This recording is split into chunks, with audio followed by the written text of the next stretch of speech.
Assalamualaikum warahmatullahi wabarakatuh. Yang kami hormati Bapak Profesor Dr. F. Danardana Murwani MM. Mohon izin Bapak menyampaikan tugas terkait dengan desain dan etika penelitian manajemen.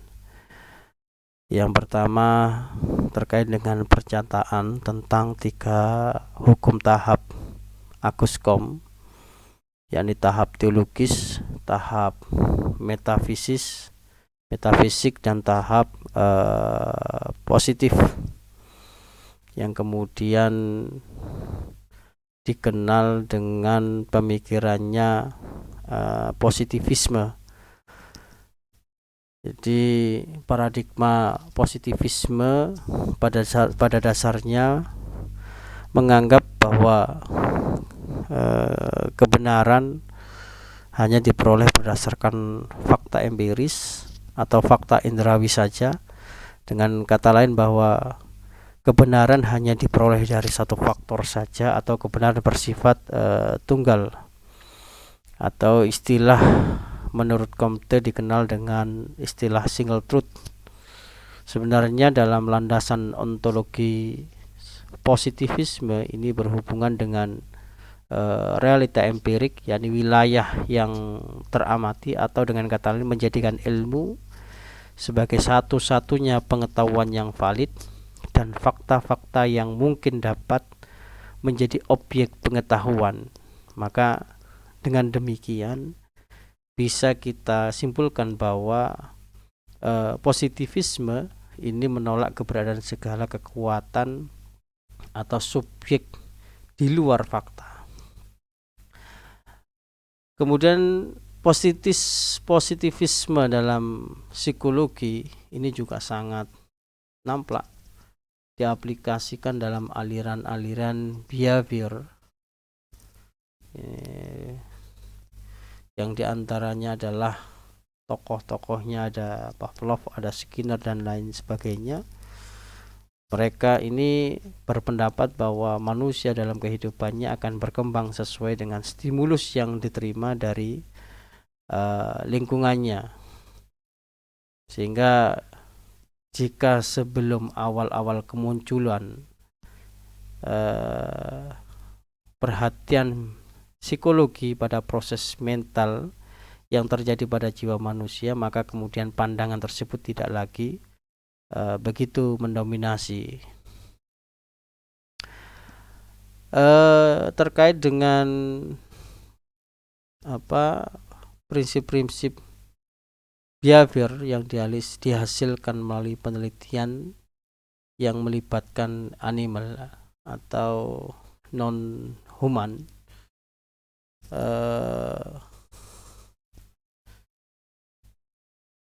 apakah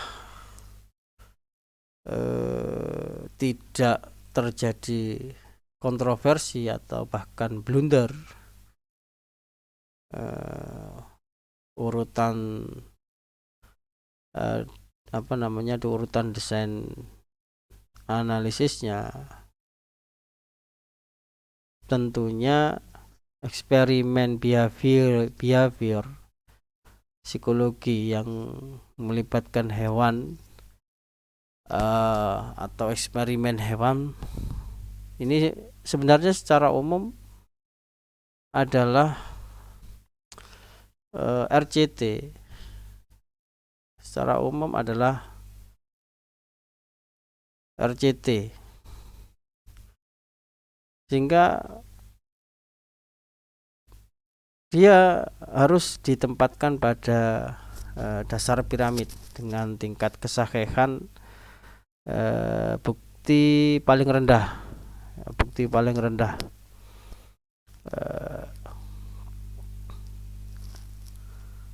Karena apa? Ya, setidaknya ada 2 hal yang bisa dijadikan alasan.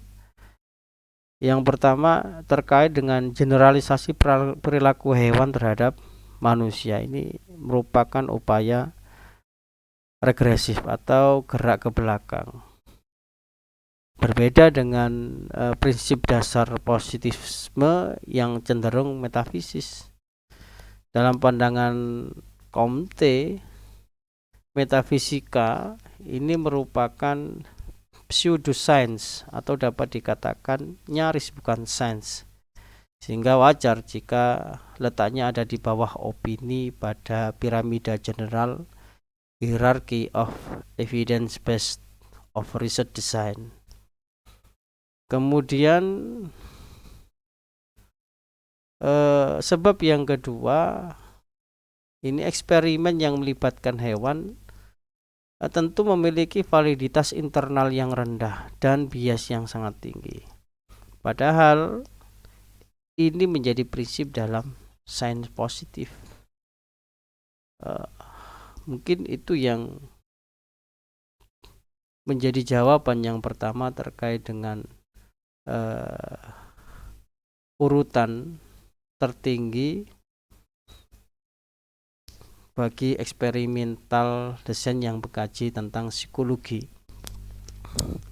Yang kedua terkait dengan rigoritas, ya, terkait dengan rigoritas in research.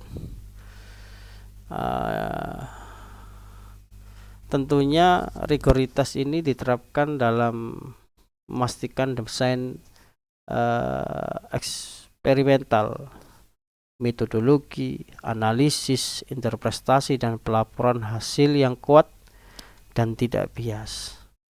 Hasil yang bias atau tentu tidak tepat dari eksperimen pada hewan ini menjadikan penelitian ini ya tidak rigor, tidak teliti. Kemudian yang terakhir, pertanyaan terakhir, apakah pemikiran Auguste Comte mengenai positivisme dapat dikatakan menyesatkan? Tentu kalau menurut saya pribadi tidak menyesatkan, karena Auguste Comte ini mempunyai dasar bahwa indera itu amat penting dalam memperoleh pengetahuan. Harus dipertajam dengan alat bantu dan diperkuat dengan eksperimen. Justru ketika ada kekeliruan indera, ini dapat menjadi koreksi lewat eksperimen. Eksperimen memerlukan ukuran yang jelas, karena positivisme bukanlah satu aliran yang khas berdiri sendiri. Justru malah positivisme hanya menyempurnakan empirisme dan rasionalisme yang bekerja sama. Dengan kata lain, positivisme menyempurnakan metode ilmiah atau scientific method dengan memasukkan perlunya eksperimen dan ukuran-ukuran. Jadi pada dasarnya positivisme itu sama dengan empirisme plus rasionalisme. Hanya saja pada empirisme menerima pengalaman batiniah, sedangkan pada positivisme membatasi pada perjalanan objektif saja.